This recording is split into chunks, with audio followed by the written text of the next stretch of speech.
Ibinenta sa Pogo sa kasapilitang pinagtrabaho. Ganyan daw sinapit ng ilang Chinese na nasagip sa Pasay City. Nasa front end balitang yan, Marlene Alcaide.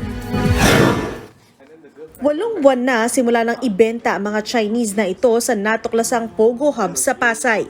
Simula raw noon, hindi na sila nakakalabas ng compound. Ang isa sa kanila, ibinenta raw sa halagang ₱250,000 matapos matalo sa kasino.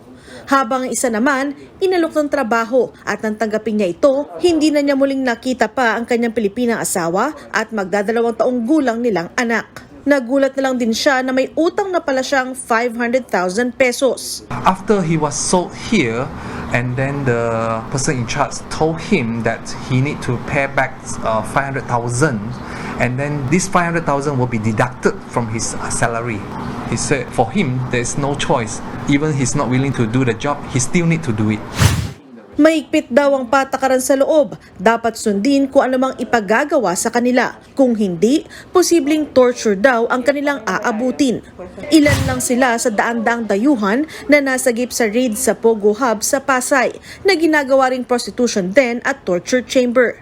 Una, people were forcibly taken from areas like casino. So they are unable to go out. Then a significant amount from their monthly salary is taken from their salary. So it's practically a form of debt servitude. This is very disturbing.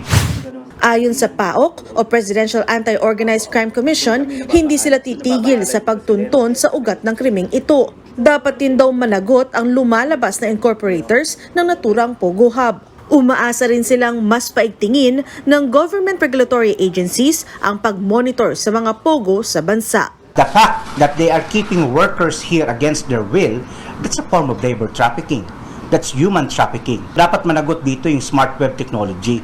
Hindi lang po yung mga individual na nahuli natin na nandito, yung hahabulin natin, but the incorporators and the officers of smart web technology.